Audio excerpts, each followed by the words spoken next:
I feel really lucky to be able to talk with you all today and to talk with you about doing power differently together. And I hope that each of us will take this really valuable, juicy time we have this weekend to explore the stories that we have inherited. What kinds of stories that we aim to thoughtfully and intentionally pass on to the next generation. I told you a little bit about my story and about some of the grief I've experienced over the past period we've been in, and I had also lost my mother Christmas Day of 2018. So it's been a bit of a personal reckoning with the reckoning that we've all been in. But what has happened through that is I've thought a lot about legacy and the beautiful short life that we have, whether our life is long or whether it might be shorter in a time span. And as I stand on this colonized indigenous land, I honor the stories of the Mohicans, the Munsees, and the Wappinger people, who were the original stewards of this land, and also the Iroquois philosophy that is held by many people in indigenous traditions, that the decisions and the actions that we make today must benefit all of our relations 7 generations in the future.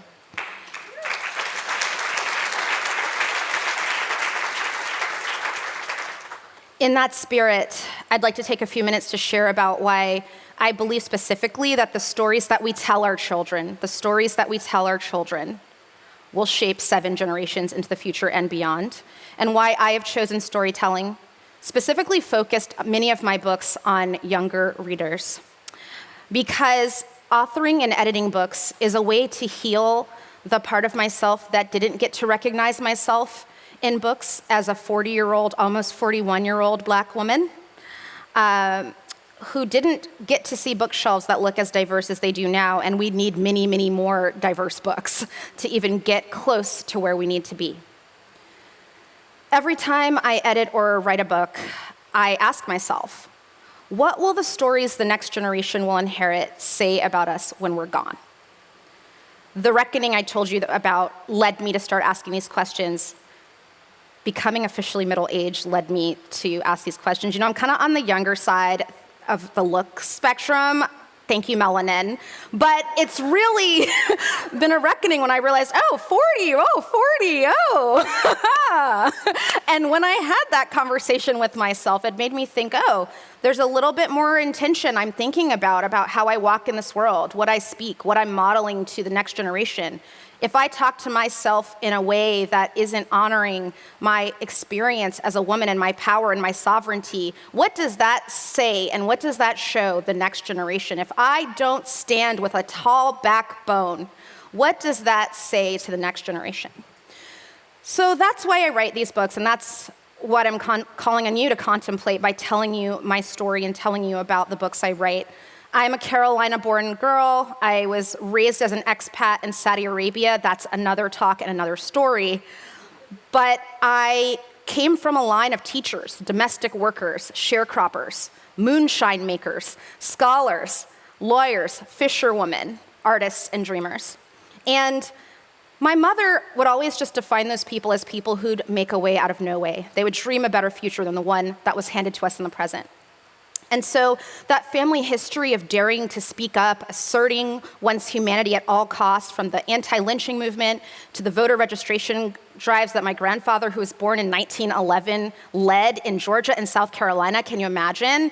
Those things, those are in my DNA. Those are epigenetically in the blood to remind me that it's important for me to remember, to carry those stories, but also make sure that the next generations will never forget, and that the next generation will have the courage and power to also shape their own story and their own destiny.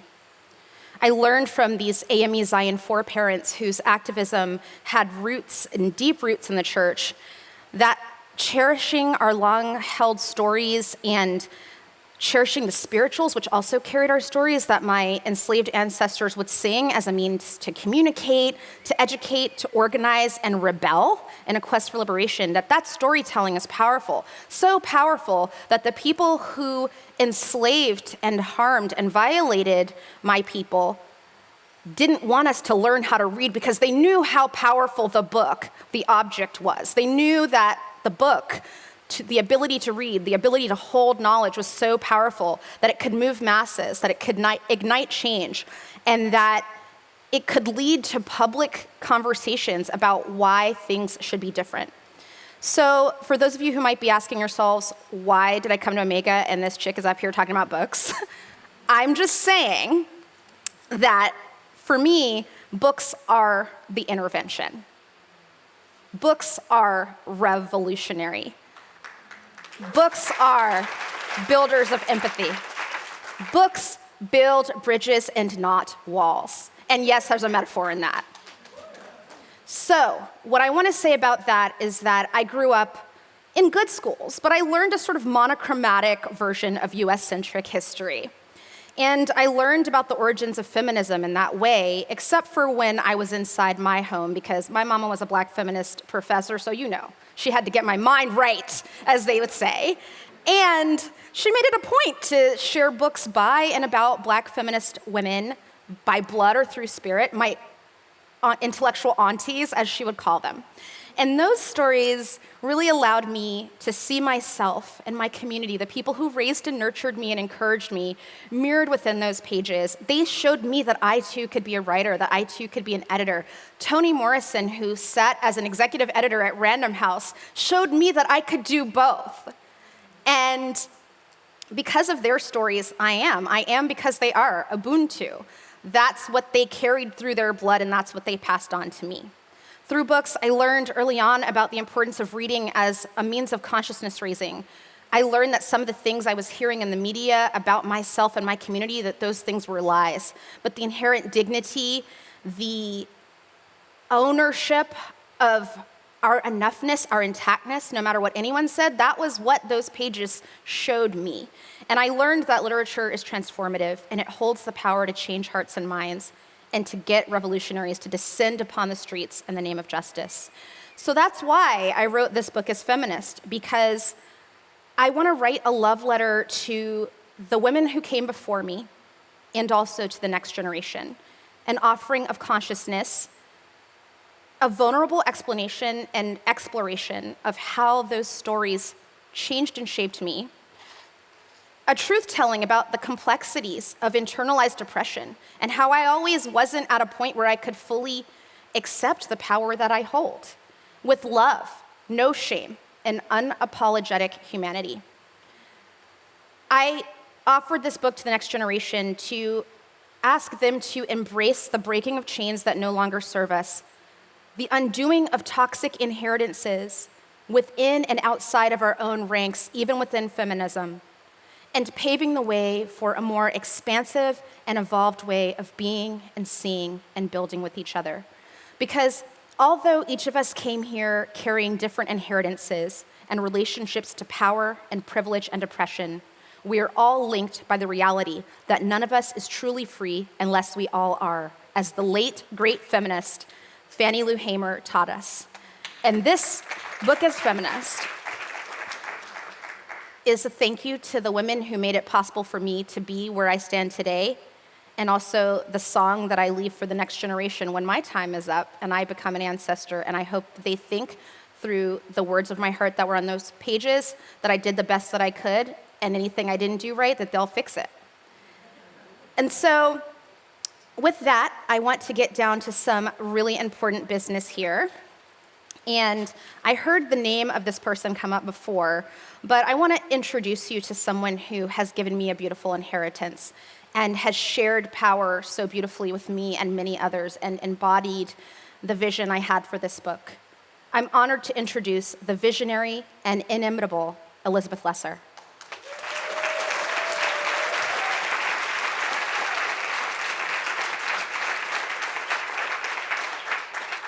In addition to being one of my absolute favorite people to text in general, but also to text about big ideas, spirituality, books, healing from grief, the things she said to me about my mother, y'all, just got me up off the floor several times. Social change, our love of France, and intergenerational partnership, and also binge-worthy Netflix series. Elizabeth Lesser is a best-selling author, the co-founder of the Omega Institute and the co-founder of the Omega Women's Leadership Center. Her newest book, Cassandra Speaks, When Women Are the Storytellers, the Human Story Changes. Okay, just like take that in for a second, just take that in. It reveals how humanity has outgrown its origin tales and hero myths and empowers women to trust our instincts, find our voices, and tell new guiding stories. Elizabeth has given 2 popular TED Talks and is one of Oprah Winfrey's Super Soul 100, a collection of 100 leaders who are using their voices and talent to elevate humanity. Please join me by sending a warm and loving welcome to our beloved Elizabeth Lesser. Thank you.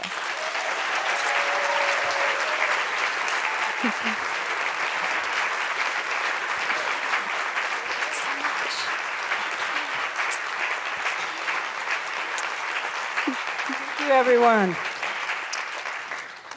Thank you, Jamia. Thank you, Carla. Thank you, Morley. Thank you, all of you. I know you're going to get tired of being thanked, but really, we did not know if this would be happening, and it's because of you that it is. So thank you so much for being with us. It has been one hell of a time since we convened our last Women in Power conference in 2019. I doubt I need to rehash the trauma and the loss and the fear and the downright human idiocy that has dominated the news and our daily lives. I imagine you are as tired of talking or texting or tweeting about it as I am, of finding yourself saying over and over things like, "Oh my God, what a time we are living in," or "How can people even think like that?" or "Will humans never learn," etc. And if COVID and climate change and the rise of racism and gun violence and voter suppression weren't enough, there's more every day. There are our sisters in Afghanistan whose very lives are at stake. There are people all over the world suffering from weather events. There are hard-won laws about reproductive rights disappearing before our eyes. There are our children who are anxious and stressed as they go to school. It all makes me want to say, "Oh my God, what a time we're living in. And how can people even think like that," etc. I am going to talk to you tonight primarily about finding hope in these difficult times. But before I do, I want to give us all an opportunity to fully arrive here tonight. Whether you're physically in the room or you're joining us online, I want to welcome in every part of you. Our exhaustion and our resilience, our fear and our courage, our rage and our compassion. Whatever is brewing in you right now, it's all welcome here. So let's do something for a minute. It's not going to be painful, don't worry. Let's just take in some breaths, and we're going to let them out in a sigh. And usually I tell people, let it out with a big sigh, but we can't do that because we have the masks on. So we're going to sigh gently into our masks. So we're going to take some breaths in, and when you sigh out, I just want you to feel any clenching in your body, in your hands, in your belly, in your jaw. Just like, let's just let them go. So let's take a breath in. Let's do that again, and really just let the shoulders drop, the jaw drop. Let's do it one more time. Really sigh this time.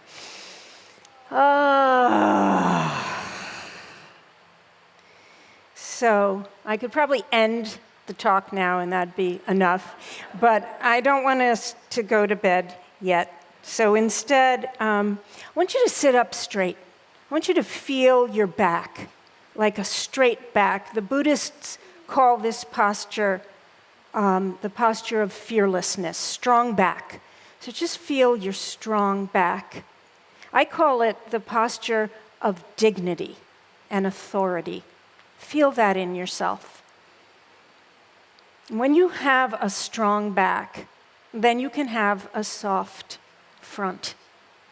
So as you sit here, close your eyes, put your hand on your heart, and you can pat it the way you would pat the head of a baby or your dog, anything you love, anyone you love. Just let your heart soften for a moment because you have a strong back. You've got your back, so you can soften your front. And let yourself feel whatever you're feeling. Maybe it's joy. Maybe it's excitement or pleasure or peace. But maybe it's also anger and sadness and grief. Maybe it's numbness or exhaustion or fear. Women have been told over the ages that we feel too much, that we're too emotional, that we're too much. And that is a shame. I think the problem with our world is that we don't rely on women's emotions enough. Our culture is so lame about feelings, especially women's feelings, our passions and our anger and our grief. And at this gathering, I want you to feel you can wear your emotions as a badge of your strength and of how much you care.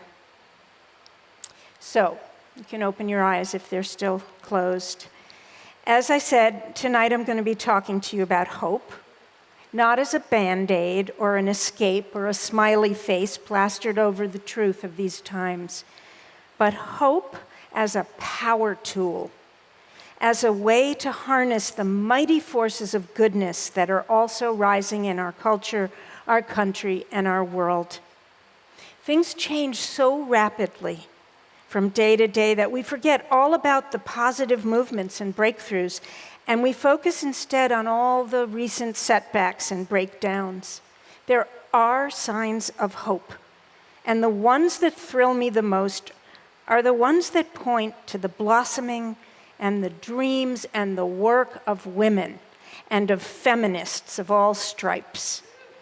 And so what do I mean by that, feminists of all stripes? I mean people of any sex and gender who have agitated to advance women's freedom and influence. People like historians and scientists and activists who have pushed to dismantle the myth of male supremacy, of white supremacy, of human supremacy. I include healers and therapists and writers and artists whose care and creativity have given us the strength to value who we are, to validate our perspectives and needs. Feminists are mothers and fathers and nannies and teachers who tell girls they can be anything a boy can be, and they tell boys they can be anything a girl can be. A feminist is a man or a woman who is not hell-bent on proving their masculinity at work, at home, on the world stage. Anyone trying to do power differently. Everywhere I look, I find signs that cherished feminist dreams are coming true. Not all of them, not for everyone, not forever without vigilance, as we are learning these days, but certainly a groundswell, something to celebrate and to keep our hearts attuned to the suffering. Something to celebrate, even as we keep our hearts attuned to the suffering around the world and around the block. So later in this speech, I'm going to talk to you about my 4 favorite signs of hope that happened this summer. But I want to talk first about the relationship between change and hope. If you haven't noticed, the way things work here on planet Earth is that out of dark times often come sweeping creative advances. This is true in each of our own lives, and also for humanity itself. When the pendulum swings into darkness, if we stay awake to both the grief and the possibilities, we can stay buoyant. We can learn from the dark times. We can push the pendulum and drag the lessons into the upswing. If we stay awake, As Gloria Steinem once said, right here, right on this Women in Power stage, she said, "Hope is a form of planning." And I know in my life when optimism and tenacity are my fuel, I am way more effective. When I despair, I lose steam. I sink. When I panic, I become reactive and I head in the wrong direction. When I come from hope, I gain courage. I find allies. I tune out the naysayers, and I fix my eyes on my dreams, but also on the practical structures that will activate those dreams. I think of hope as the baby of those two forces, dreams and practicality. And I have a name for that baby. I call her Smart Hope. And that's the kind of grit and faith Gloria was talking about when she said, hope is a form of planning. Now, I fail at Smart Hope often. I am not immune to waking up at 3 a.m. with a wicked attack of worst-case scenarioism, just convinced that we're sunk. But I've learned something. First of all, never believe what you think at 3 a.m. Instead, remind yourself that stories often have surprise endings, and that life is malleable, and we have the choice every day, and these days, every minute, to meet our despair and our cynicism with positive dreams and practical strategies. So, one way I have found to fan the flame of smart hope when it's sputtering in me is to put our era in context with a wider scope of history. It's good to remember that the earth and all her creatures have been swinging on a pendulum of change back and forth from the beginning of time. Ours is not the first time of great change, and it won't be the last. And this gives me perspective. It gives me patience and faith. But it also gives me impatience and gumption, because I know I stand on the shoulders of people who have pushed the pendulum from darkness to light, and I want to be in their club. So right now, I'm going to lead us on a short tour of the history of this land right here, this piece of beautiful earth where we sit in the Hudson Valley of New York State. And I'm doing this just to remind you of the great magnitude of change that has already come and gone, leaving painful scars, but also recovery, courageous and noble comebacks. Now, I'm going to have to cherry pick the events on this tour because I'm going to start 500 million years ago and bring us up to this September evening of 2021. So don't be surprised if you get some whiplash from the pendulum swings.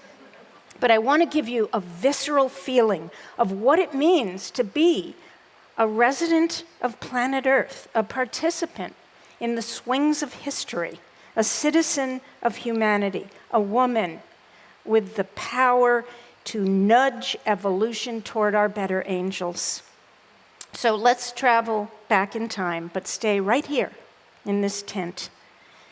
500 million years ago, Himalayan-sized mountains arose, tearing the continental crust, creating huge inland seas.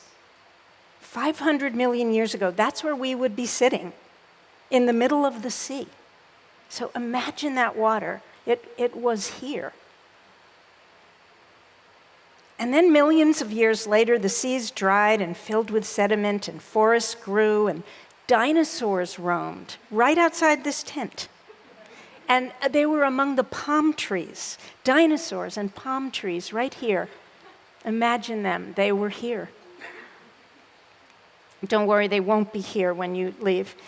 And then the climate changed, and glaciers formed, and one roared through this valley, crushing all life, turning the whole landscape into a frozen desert for millions of years.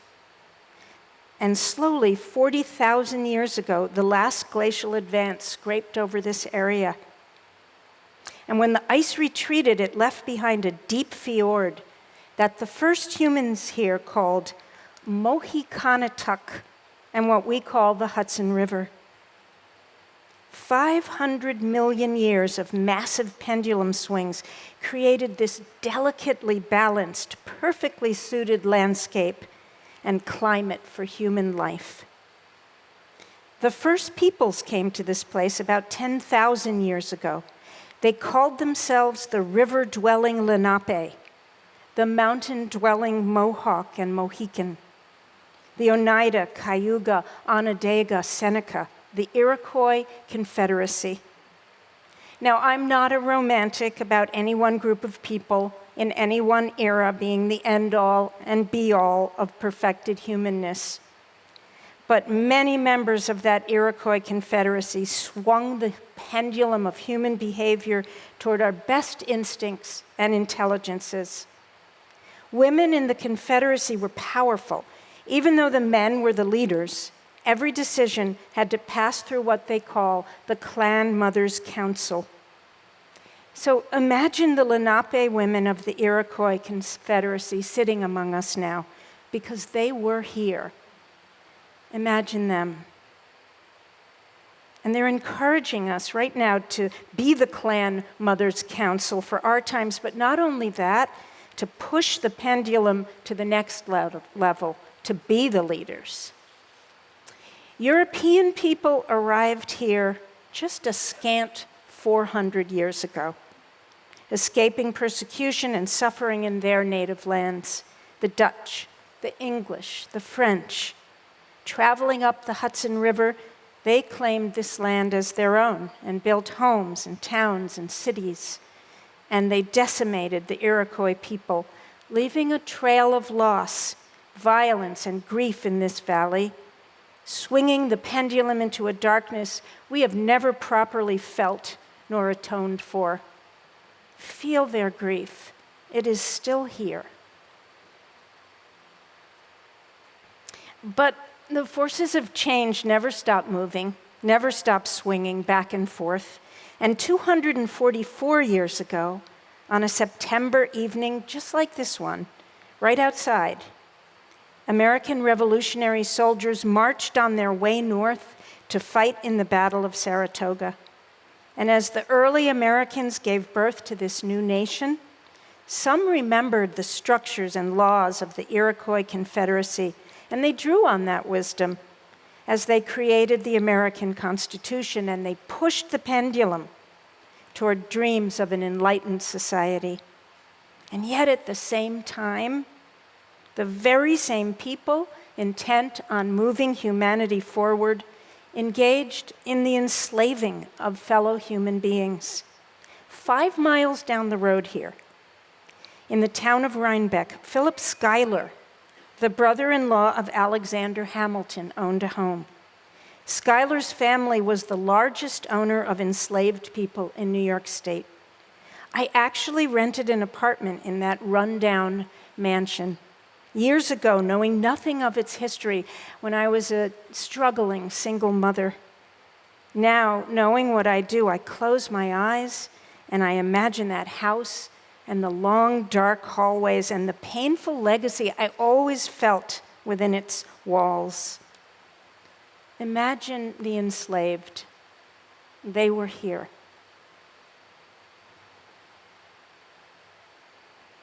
A different kind of dark trail crosses the woods outside this tent. 8 miles down the road is the Crum Elbow Quaker Meeting House, an important stop that sheltered people on their dangerous journeys to escape enslavement. The Underground Railroad passed through this land.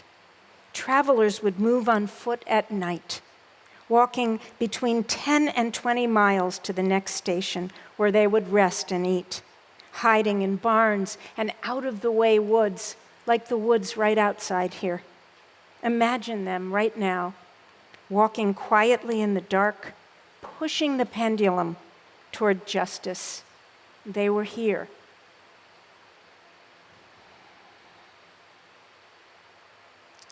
Over the years, this area has been a gathering place for pendulum pushers. The Hudson River Valley was an incubator for some of America's most transformative movements, art and suffrage, and the first American environmental organizations were birthed here. Feminist gatherings took place, like the ones right down the road in the little house that Eleanor Roosevelt built for her friends across the street from the grand Roosevelt mansion. I like to think of Pauli Murray, a Black writer turned activist who at age 23 had the guts to write a letter to FDR and the First Lady protesting racial segregation, something people just weren't doing back then. Only Eleanor wrote back, and so began a friendship that lasted 25 years between Eleanor Roosevelt and Pauli Murray, who became a lawyer, civil and women's rights pioneer, and the first Black woman to be ordained an Episcopal priest. Imagine Pauli and Eleanor sitting on a porch a few miles down the road at Valkill Cottage, dreaming of an inclusive world, pushing the pendulum. They were here. I also like to imagine all the women who have sat in this space here at Omega over our 40-plus years of gatherings. Participants like all of us, and speakers like those we'll hear from this weekend. I went through the list of our many years of Women in Power speakers the other day, preparing to be with you tonight. And I feel all those women with us now. Once years ago at this conference, Dr. Maya Angelou looked out and she said, "Oh my, it is crowded here. Oh, I see all of you. I see all your mothers, your grandmothers, your great-grandmothers, all your ancestors, so crowded in here." And I would love to be able to name all the people who've spoken at these conferences, but there's hundreds of them, so I'm only going to name 4. And these women have all passed on. Dr. Maya Angelou, wager of smart hope, who never gave up on centering Black women in the American story. Wangari Maathai of Kenya, who centered trees, animals, nature, climate in the world story. Marion Woodman of Canada, who taught us to listen inside to our dreams, to face our shadows, to push our personal pendulums, even as we work to change the world. And Miriam Merlet of Haiti, who was a paragon of smart hope, working tirelessly for women in her country, because she knew that when women thrive, life for everyone improves. And I want to name just one of the many women leaders from Afghanistan who have stood on this stage, Shabana Basij Rasik, who founded Afghan Girls Leadership Schools. From her safe harbor, Shabana wrote an article in the Washington Post last week, and she begged us not to look away from Afghan girls and women. She wrote, "Educated girls grow to become educated women, and educated women will not allow their children to become terrorists. The secret to a peaceful and prosperous Afghanistan is not a secret. It is educated girls."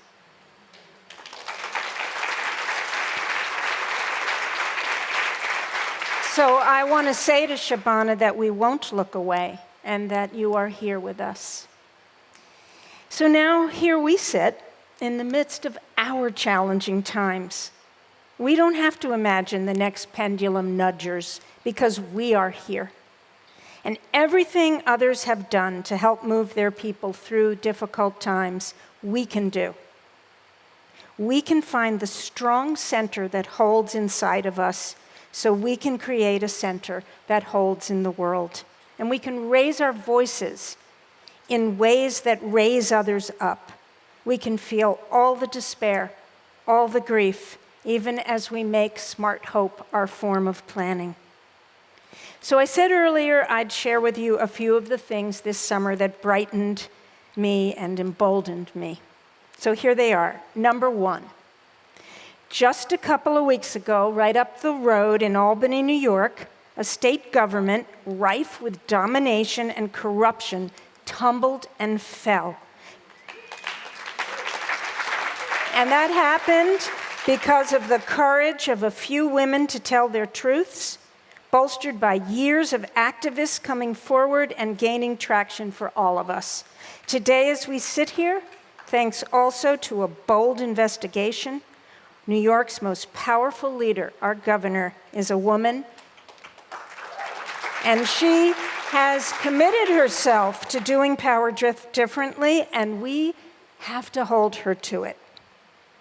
So, number two, I'm also uplifted by the remarkable changes I saw this summer in the arts, in movie making, in book publishing, in museums, signs of smart hope that stories are being told by a wider range of people that reflect all of us and not just some of us, and therefore extend possibilities of what it means to be human. Number three, another sign of profound change, which has actually been accelerated by the pandemic, is that activists and leaders are finally being taken seriously when they say that a nation's infrastructure includes childcare, elder care, parental leave, food stability. This sea change may or may not have made it into law yet, but it has made it into the conversation, into the possibility of something many of us have dreamed about and have been working on for years, that it's not just roads and bridges and airports that power an economy and connect us to each other, but it's also people, and especially people like childcare workers, teachers, home health care aides, and another way of saying this, women.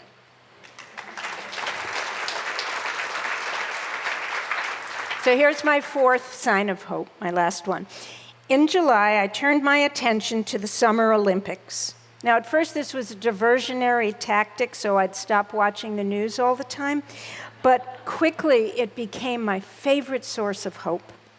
It started with some of the women athletes who refused to wear the required uniforms of their sport. So I didn't know these sexist uniform laws existed, that women had to wear bikini bottoms with a maximum width smaller than the size of an iPhone. So there was swift outrage and international support for these athletes. And I thought about those women the other day when I read about Afghan women, scholars and doctors and journalists and everyday residents of Kabul rushing to find a store to purchase burqas so they could cover their entire bodies from the tops of their heads, their faces, their hands, to the tips of their shoes, and I thought, it's the same thing. Rules made by men about the uncovering or the covering of women, men sexualizing and controlling women's bodies. This seems to be one of the most intractable outrages, impervious to pendulum swings. And yet, if you look for it, you will also see deep cultural changes, like when I saw the American men's fencing team take the Olympic stage. I don't know if any of you saw this. Most people don't watch fencing, but 3 of the 4 teammates were wearing pink masks in support of sexual assault survivors and in protest over their teammate who had been allowed to come to Tokyo even though he was facing charges of sexual assault. When the team walked onto the stage, it made for a fantastic image. 4 men with swords, 3 of them wearing pink masks, and 1 of them wearing a dark mask. But the most amazing of the Olympic moments is reserved for my newest hero, Simone Biles. Now, a pendulum pusher is never pushing alone. When Simone removed herself from the gymnastics competition, when she chose to put her emotional and physical well-being ahead of competing and winning at all costs, when she showed the world her vulnerable humanness, when she trusted her teammates and let go of her ego's need for personal glory, many of us recognized our own aspirations and struggles to rewrite what it means to be strong and heroic. We saw in Simone people all over the world who are questioning and dismantling the warrior code as humanity's dominant value system. The ancient Romans had a slogan that describes the warrior code well: vivere militare est, to live is to fight. That code has been the hero's credo for millennia, and not just in the military. To live is to fight. We've always just thought, well, that's just human nature.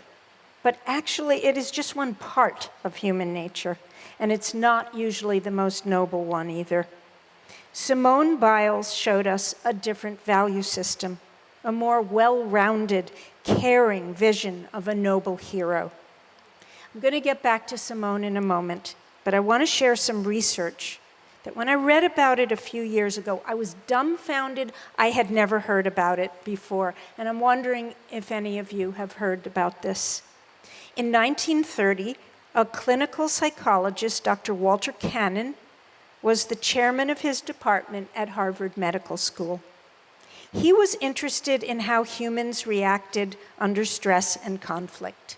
So he brought people into his laboratory, and he measured the chemicals and hormones released in the blood under simulated traumatic experiences. He discovered that stress triggers two primordial reactions, aggression or withdrawal. He called this fight or flight. And since then, fight or flight is what we think of. It's become doctrine. Under stress, humans fight or flee.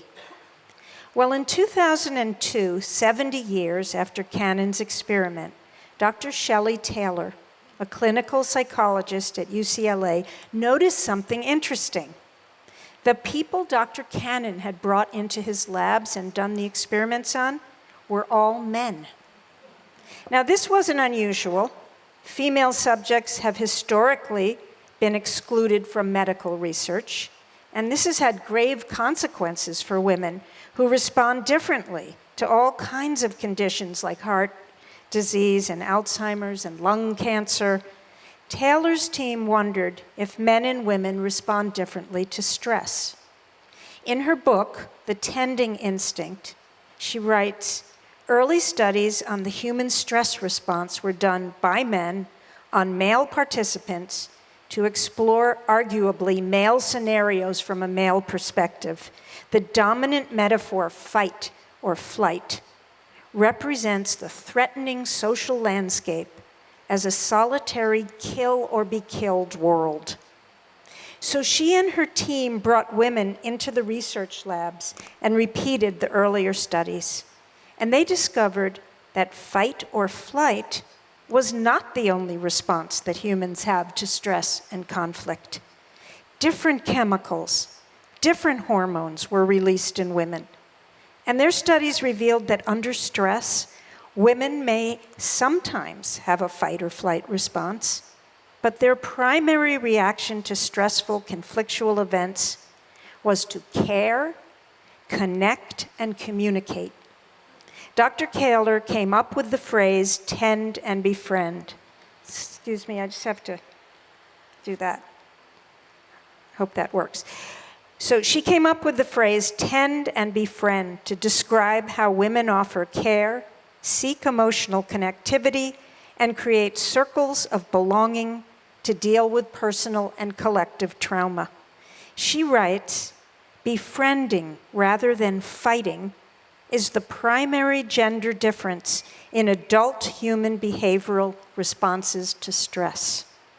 Can you imagine if throughout history, tend and befriend, that reaction to conflict had been valued, respected, funded, taught, memorialized? And if vengeance, detachment, and violence had been discouraged? More and more, we are seeing women emboldened to strut their tend and befriend. And everywhere, from the personal to the political, in relationships and family systems, in business, in leadership, in entertainment and education. And I contend it's not only women and girls who have a tend and befriend instinct.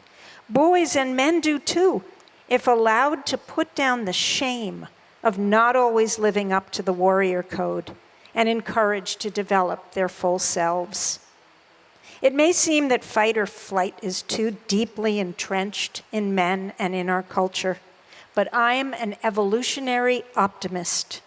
And there's a phenomenon in brain science called experience-dependent neuroplasticity, and in English that means the brain learns from our experience, and it actually changes its structure based on what new information flows through it. This is how children learn.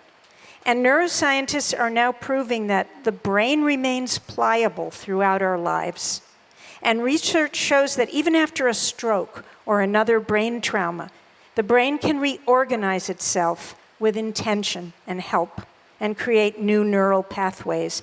This is good news. This is good news for our society's ability to teach, awaken, and strengthen the tend and befriend response in everyone. So after Simone Biles withdrew from the competition, she was greeted with an abundance of support from people all over the world. And this gave me hope. But she also was attacked. One man on social media wrote, "When I served my country, I took an oath to be physically harder and mentally stronger than my enemies. I vowed if knocked down, I would get back up every time, because a warrior is never out of fight. Simone Biles broke her oath. She should be ashamed." Now look, Simone Biles has shown us that she's one of the strongest athletes in the world, both physically and mentally. She knows how to fight, but she also knows how to tend and befriend. She followed a new oath. She showed us the face of the new superhero, not the hero of comic books or video games, where the narrative is one of perpetual winner versus loser. That is an adolescent narrative that humanity must grow out of. We must grow up. And the good news, amidst all the heartbreaks and the horrors of our times, is that courageous girls and young women and grown-assed women are gathering the strength within ourselves as a collective to push the pendulum toward a new paradigm. Yes, many people complained Simone Biles was a loser, that she was ruining sports, feminizing them, as if that's a crime against athletics. And you hear pundits bemoaning the feminization of the culture. My response? Finally, bring it on. Bring on the tend and befriend. Bring on fight or flight when it's necessary, but if we validate and dignify and encourage tend and befriend in everyone, fight or flight will always be the last resort. The women we're going to be hearing from this weekend are magnificent and mighty tenders and befrienders who are pushing pendulums all over the world. And I'm so looking forward to hearing from them tomorrow and Sunday. But please remember something really important.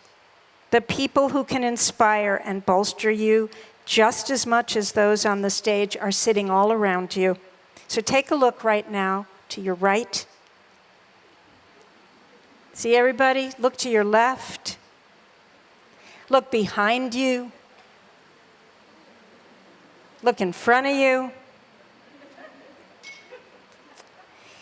Each of us is pushing pendulums in our own ways. And this is your community this weekend. And make sure you take some time to get to know each other. I think you'll be heartened by who is in the room. And how do I know this?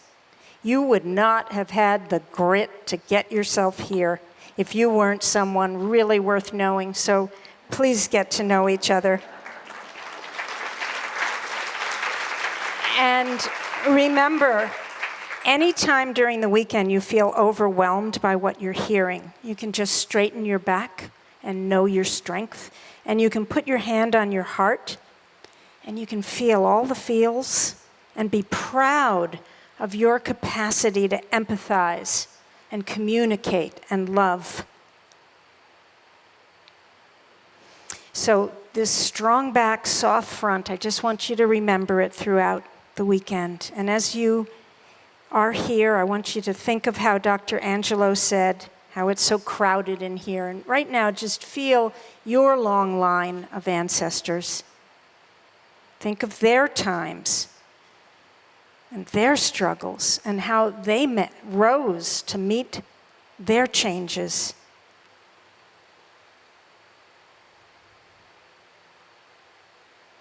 And now this is our time, our struggles, our time to tend the planet and befriend the other and mend the fabric of our communities and our country and our world. Thank you.